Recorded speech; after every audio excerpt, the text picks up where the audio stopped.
Hey there, beautiful light skinned ladies. Happy Labor Day. It's Doshi K. I'm back. And as you can see in the title of this video, so is my thigh gap. Yeah, she's back too. So I hope everyone has had an amazing summer. Summer is coming to an end. We're entering into fall. It's already September. It's so funny because yesterday, the day before Labor Day, obviously, it rained really hard where I am, and I was just so happy. I was like, that's the sign. That's how you know. Chapter closed. Training season is over. I don't know if you guys have heard that song from Dua Lipa. It's like really nice. But yeah, this summer was a really huge level up for me. Huge glow up, and I'm super appreciative to all your girls channels out there, Pretty In Between, Exoticals United. There's some others that are not technically in the exotical space that like really helped me though as well, like Vikita Trivedi, and just all these amazing women, amazing young women online sharing their glow up tips and tricks. And I'm here to just go ahead and talk about mine because I don't know, I really wasn't trying really that hard to glow up as much as I did. I wasn't expecting this at all. Especially I wasn't expecting my thigh gap to come back. Yeah, I was just not expecting that. So the first thing that I did about a year ago was I went vegetarian. And so this is September, I think. Yeah, September. We just started September, and then I became a vegetarian in October of last year. I grew up vegetarian for the first 6 years of my life, but then after that we weren't vegetarian anymore. So I never thought that was going to happen. But this year I took it up. I stepped it up a notch and took it from vegetarian to following the actual diet that is prescribed to us Hare Krishnas. So yeah, if you don't know my faith, I'm a Hare Krishna, and one of the things that we do is we don't eat meat. We're vegetarian, but we also don't eat eggs, and we also try to have a sattvic diet. So stuff like fast food, it's not sattvic. And then plus you have to offer your food to Krishna, right? So you have to pray over it, anoint it, stuff like that. So it's really difficult to kind of align with that, or stay close to your faith in that aspect if we're eating out all the time. So I feel like this year I have eaten out. I've never experienced a year before in my life where I didn't eat out as much. Like this is the least I've eaten out in all my life that I can remember, in all my adult life that I can remember. Yeah, so basically I was in the kitchen, y'all. I was in the kitchen cooking. Some vegetarian dishes like paneer butter masala. I was cooking red lentil dal, and not just Indian food either. I would cook some other food that wasn't my spaghetti. I make sure that the spaghetti is as sattvic as it can be. But yeah, I noticed that I started incorporating more and more vegetables. I had to get so many tomatoes, you guys, so many bell peppers, so many cloves and mustard seed, and just all kinds of seasonings and herbs and grains that I had never used before. I made a baked peach walnut dessert. I made a almond walnut smoothie. It was just crazy. I was like the magical chef, and I do think that's one of the talents that I have is cooking. I've always kind of been good at cooking, but I didn't think that my cooking skills were going to glow up like that. I didn't think that my diet, the way that I'm feeding myself, was going to glow up like that. But yeah, one day I was eating meat, the next day I wasn't. That was in October of last year. And now this year, one day I was getting mostly processed foods, and then the next day I wasn't. I found that to be something that is a theme in my life, a recurring theme, where I just make these immediate changes, like out of nowhere. But it kind of reminds me of this quote from Kevin Trudeau. I don't know if you guys are familiar, but he says, success is one decision away. It's just one decision away. So I think what happened is I just made that subconscious decision, and then the conscious decision as well, but mostly subconscious. Yeah, I'm gonna eat sattvic. Like it's in my heart to do this because I love Krishna. But yeah, anyways, the other things that we're not allowed to do, it's like illicit sex, no gambling, no intoxication. And this one is super interesting. I did not expect to see any change in this aspect of my life. No, I'm not walking around here intoxicated. I don't even remember the last time I drank any alcohol, but I had still been drinking quite a bit of coffee. And in my family, we're really big coffee drinkers. Growing up, I would watch my mom like go through like easily 4 or 5 coffees in one day. And then as I became an adult, Starbucks is our jam. We have so many Starbucks cups just from ordering drinks all the time. And I would always get like, venti ice white chocolate mocha. That's my drink, you guys. Ice white chocolate mocha. And it has a lot of caffeine. I mean, venti is what 20 fluid ounces. And that's a lot of caffeine. So in our faith, we actually count that as intoxication, like anything that can cross the, excuse me for the noise, anything that can cross the blood-brain barrier is kind of seen as intoxication. And did you know that, sugar, well, I don't know if sugar can cross the blood-brain barrier, but I know you can become addicted to sugar. So I ended up cutting those things out, and it wasn't hard like I thought it was going to be. By the way, if you hear like wind or like background noise, it's because I'm at the park this morning, and I just finished working out. Yeah, I love coming to this park because the people here are so super duper active. Like I look over to my left, and there's this one. I don't know how you call the building that they're in. It's not really like a gazebo maybe, and like they're doing yoga and stuff, and it's really nice. People are walking around, and it's mostly like older people, you guys. Yeah, it's so nice. I got to watch the sunrise and everything. I was doing my diastasis recti workout, which I'm going to talk about. But anyways, getting off of caffeine was also super duper easy. And when I started researching and reading what caffeine does to the body, I was just appalled. And I was like, oh my God, this is why Srila Prabhupada says don't drink coffee. And actually, fun fact, my real father, like my Haitian dad, he has never drank a cup of coffee in his life. And I didn't know that, it can cause all these terrible things. Like it can cause you to have withdrawals if you're like so addicted to it. It can make it more difficult for you to think, like take away your mental clarity. I have seen people try to pair caffeine with L-theanine.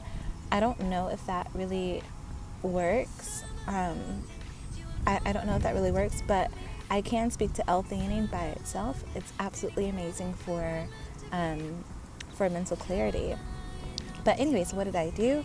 To get off of this drug that is super problematic, throwing my hormones off, giving me insomnia at night, making it hard for me to think, making me jittery, and I don't even know it. I think that's the way that I'm supposed to feel. Well, all I did, babe, was I went to Starbucks with my fancy little cup, and I said, hey, I'm using a personal cup today. Can you make me a decaf ice white chocolate mocha? And they're like, sure. And I got it, and it tastes exactly the same. Like, it literally tastes exactly the same. So yeah, and I know decaf still has like traces of caffeine in it. So eventually the next step is gonna be learning how to like make my own like decaf, like fake coffee. I don't know. If you guys have tips, let me know. But my goal, now that I see how easy it was to just cut out caffeine for the most part, is to get to like not even needing that coffee taste, not even craving it at all. But yeah, sugar.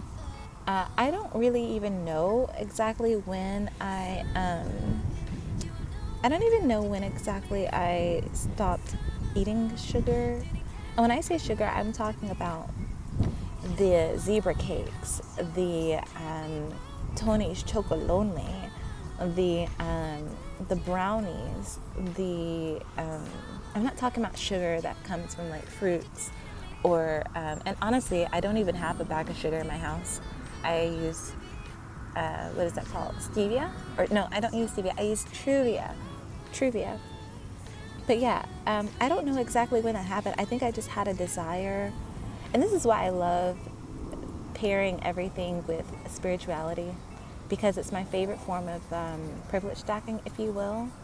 I definitely 100% believe in the power of religion, the power of spirituality, and the power of these very powerful entities that are out here. So, yeah, I feel like Krishna answered my prayers, and I had this desire in my heart, like genuine, real genuine desire. I don't even like calling it desire, but it was like a knowingness, like a I know I don't need this. Like I am what's the word for it? I'm cured. I know that Krishna has cured me of always having to eat a piece of candy. And it was a real big thing for me. Like, I would tell my boyfriend, like, hey, stop by the store and get me a chocolate bar, okay? Or like sometimes I wouldn't even have to tell him, he'll just bring one to me. And I don't know what happened. I didn't have that urge anymore. I've been waiting for it to come back. I've been looking out to see, where's it gonna come back? And I do remember making the decision that like, oh, I'm gonna get some sweet, healthy snacks that match with my dosha. That's another thing we're gonna talk about. Yeah, so I actually took it upon myself to dig a little bit deeper into the science behind some of the dietary guidelines that are given to us in ISKCON. So like, we have to eat sattvic. That's coming from like the mode of the different modes. So you have like mode of goodness, mode of ignorance, and mode of passion. So mode of goodness would basically be sattvic, and mode of passion would be, I think, rajasic, and mode of ignorance would be tamasic or tamasic. And so like tamasic food is basically like the stale pizza that you left. I was saying tamasic food would be like the stale pizza that you leave on the oven or on the stove, and it just like sits out. So like it was already processed. I don't know why it's like they're not showing. Pinterest isn't. Oh, here we go. Yeah. So like you can see here, like tamasic food, it's like the food that's like fermented, it's old, it's funky, it's got some bacteria just growing in it. It's like super heavily processed. There's a bunch of like refined sugar. And the rajasic is like that stuff where you can develop like these addictions and these attachments.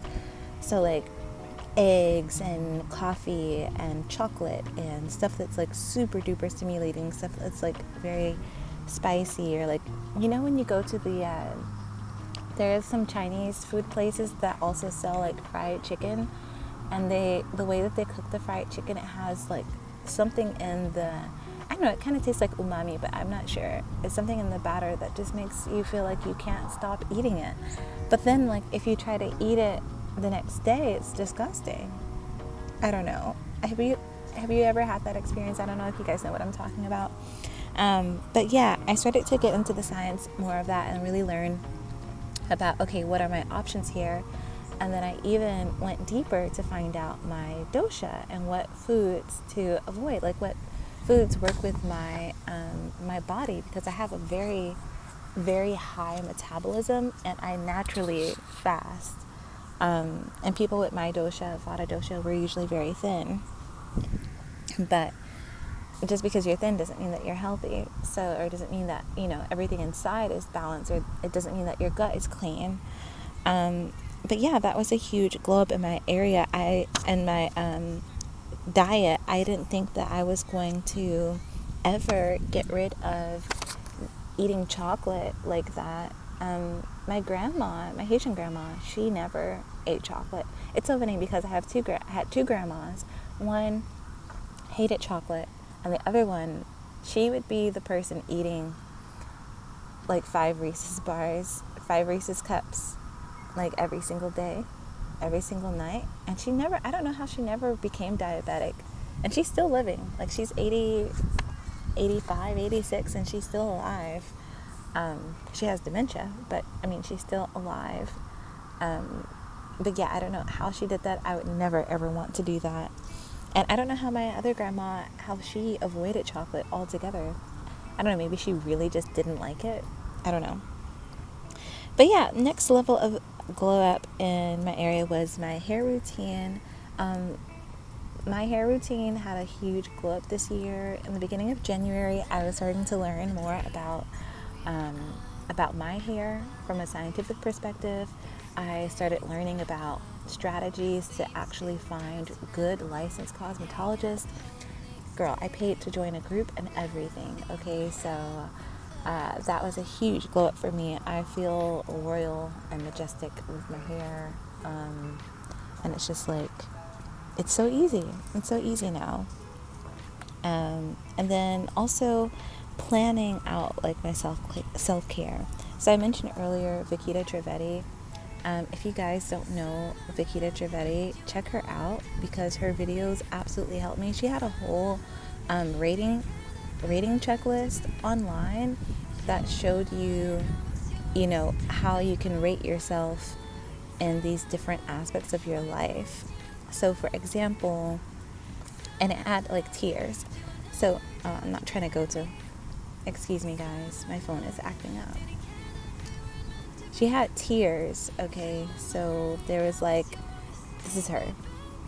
And she kind of looks like me too. It's so weird. But she had tiers, like basic, and then I can't remember the other tiers. Yeah, I can't think past basic, you guys. That's right, I'm basic. No, basic is kind of where I thrive because, like, once you have the basics down packed, that's when you can truly advance. And if you have a toddler like I do, it can be really difficult. Like you can lose progress or like you can backtrack a little bit. So that's why I just can't get over emphasizing the basics. And I love her channel for that. Yeah, there's lots of wind out here. Like it's so much wind, but it's so beautiful. And I feel like super peaceful. So nice.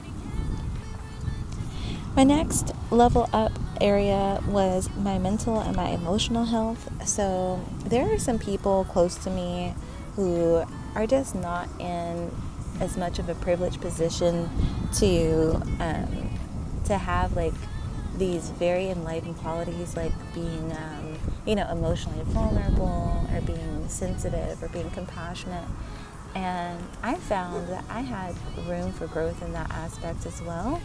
And so I found that allowing people to be, where they are and not like relying on them so much is a huge glow up. Like that is a huge glow up because you have to build what I like to call a masculine container sometimes, or you have to ground yourself. Oh wow, well, Pinterest doesn't know what I mean. Pinterest is like super literal. Let's look at grounding. Sometimes you have to ground just a little bit, and not let other people's, deficiencies or imbalances kind of knock you off your square. Sometimes you have to find ways to just ground. So I was looking for ways to ground, right? And I was like, okay, I understand I'm going to have to have more compassion in my heart. That's absolutely fine. But you can't have compassion in your heart if you don't ground. So I was like, okay, what can I do to ground? So what I started doing was I made, I started off with my boundaries. So I made cutoff times for discussing certain topics, speaking to certain people, doing certain activities, or having phone calls. So like there's a certain amount of time in the day that I have or a window of time that I have in the day for these specific things. And once that window is closed, that window is closed. Like, no access, babe. Access denied. We're not talking about that right now. I'm not talking to you right now. And I'm not taking phone calls right now because I'm trying to sleep. And it's other things too, like I'm not gonna work late at night because I am a huge morning person. This morning I woke up at like 5 a.m. and I was just like, I gotta get ready. This is gonna be an amazing day. Can't wait to get out of the house. And it's so funny because right now I have to sneak out of my house because I have like my little toddler. But once he gets older, we're gonna be out here early in the morning in the crack of dawn, watching the sunrise, all that jazz. But yeah, for me, that's a huge way of grounding, is making these boundaries and these cutoff times. I like to be up in the morning, so that means that I can't be working out at night. I can't do heavy mental work at night either, you know. And in the mornings, that's when I try to take advantage and ground. So like I came out here and I meditated, I ate an orange, I did my workout, and that leads me to working out. So I'm going to turn the page here because I'm using notes. So one of the things that I am prone to doing is working out without eating or skipping breakfast. So like I'm a morning person, and as soon as I wake up in the morning, I want to go, right? When I was younger, I used to wake up with like a burning stomach because I would just be that hungry. That doesn't happen all the time nowadays, but it does happen still frequently enough for me to know that, hey, if you don't eat something and you start working out, or you even go for a walk, or you go to the grocery store and you know you're going to be walking around that big ass store forever, you were neglecting yourself. So I started planning my meals, obviously for other reasons as well. Remember, spirituality, gotta eat sattvic, all that stuff, right? So it requires meal planning. But when it came to my breakfast, you see all these beautiful breakfasts on the screen here? I mean, they have egg, and I don't like that, but like this, right? This is not what I ate. This is not what I eat. This is not what I eat at all. So instead, what I eat is an orange. Yes, an orange or some Greek yogurt. And I like to eat flavored Greek yogurt, like the honey Greek yogurt. There's so many different ways to make it taste delicious. But I'll eat Greek yogurt with lemon, like cut up lemon and like honey, or an orange.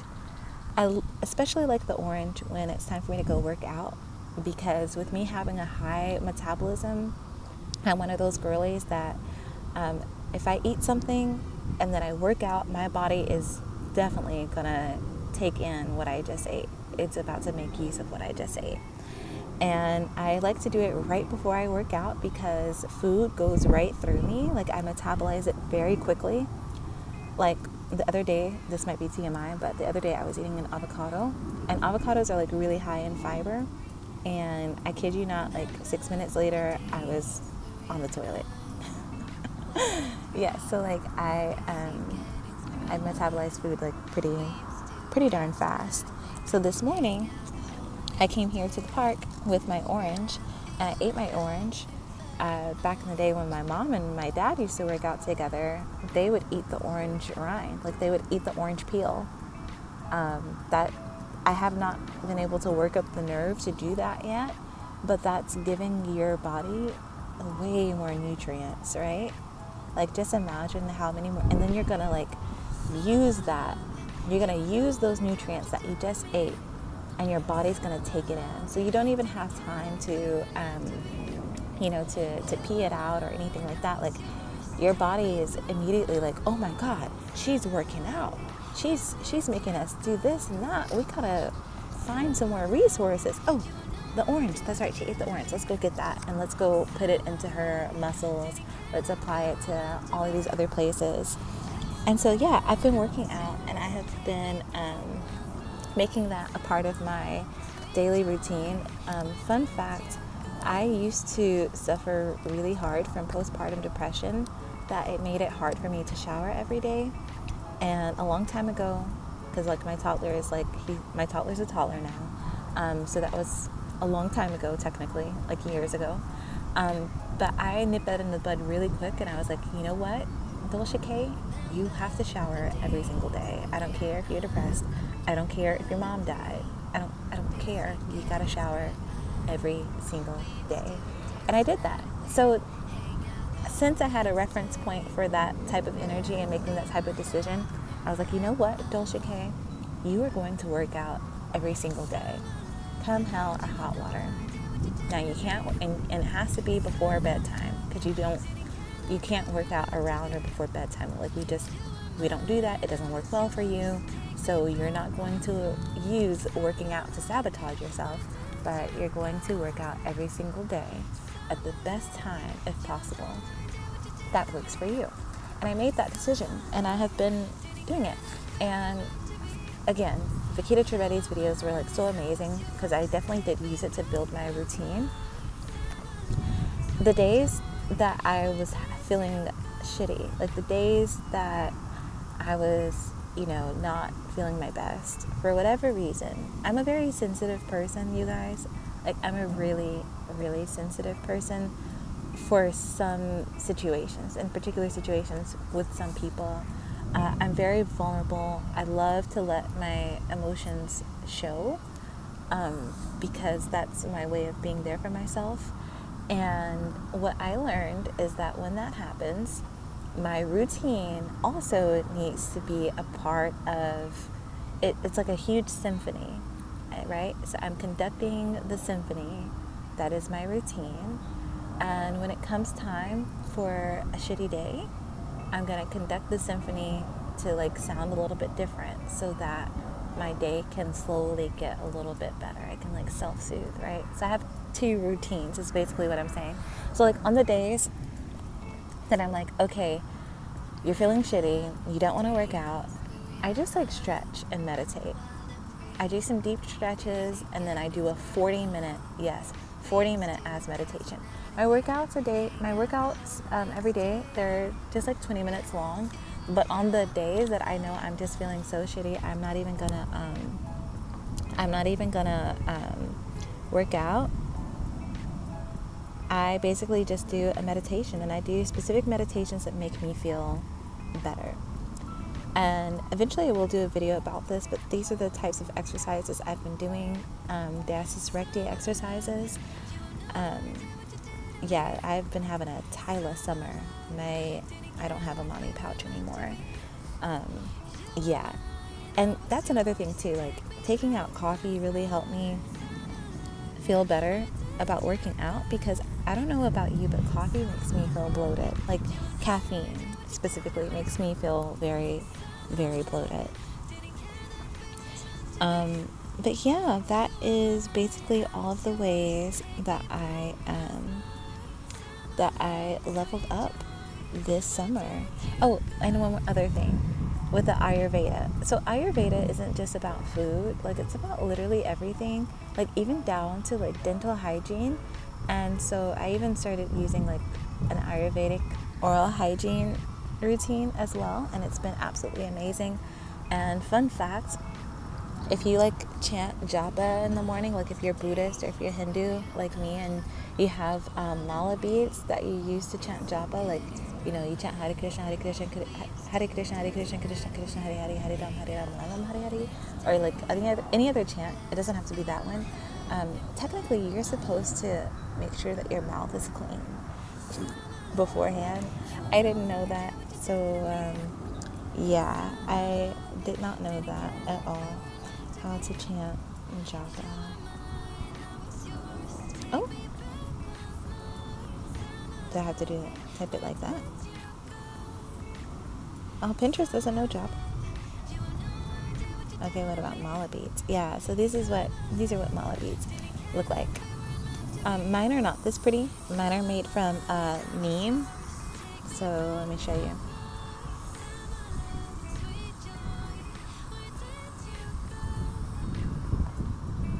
So yeah, this is closer to what mine look like. Mine are made from neem. They also have some that are made from tulsi. Let's see.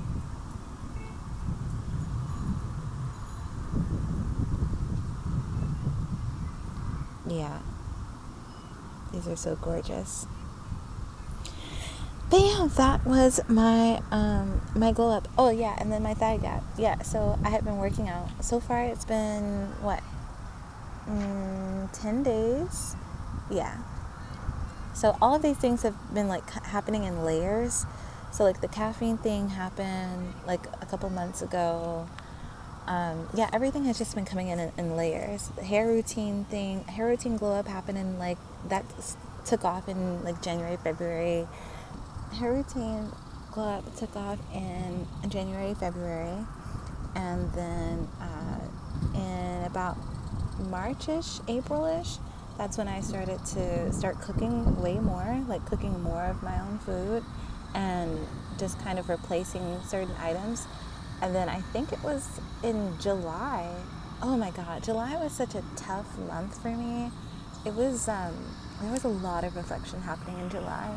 I think it was in July that I kind of made these internal subconscious decisions to, quit sugar and, eat yogurt to replace your sugar cravings and all of these other things. It's just so much that I hardly can keep up with it, and that's how I know that it's Krishna. And again, I am not trying to like push my like religion on anyone. I just really believe in the power of using spirituality for privilege stacking. I really do feel like there's not a spirituality or a religion that could have made me more privileged than the religion I am right now. It's just so amazing. Like, I feel like at the core, this religion, this spirituality is at the core of my glow up, and yeah, it was just amazing, and I'm just so very grateful. But yeah, it's only been 10 days of me doing this diastasis recti workout, which basically heals diastasis recti. Most women have it from pregnancy, like myself, but other women may have it from, just injuries or surgeries, things like that. So basically, you're healing the lower pelvic muscles and your ab muscles.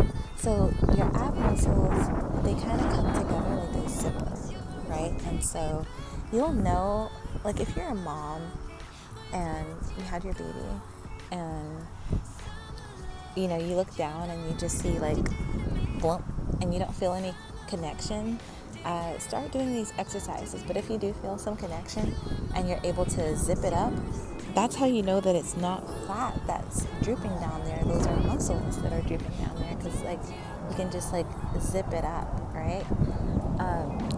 And then some people may even have like a hernia, like something poking through the hole. Definitely reach out to your doctor for that. But there are actually workouts that are safe for diastasis recti. Like you don't have to stop working out for fear of hurting yourself, especially if you've already gone to see your doctor. And so that's what I did. And not even a month in, you guys, my thigh gap is back. I never thought that my thigh gap would ever come back. So like I was a size 2 before I gave birth, and then after I gave birth I was like a size 6 and then a size 4, and now I'm back to a size 2. But I didn't think that my thigh gap was going to come back at all. So yeah, huge glow up for me, and I'm so happy. And I have some other videos coming out for you guys. I've already been taking notes on quite a few things that have been happening in these YouTube streets, and some other things that I also want to talk about. But let me know in the comments down below which ways you have blown up this summer. Blown up. Yeah, blown up. Blew up. Glue up, glowed up, blown up. All of those things. Let me know what you've done this summer to glow up. and what you hope to do in the future, what you're going to continue to do. And yeah, if you have any questions about any of the specific things that I mentioned, please let me know.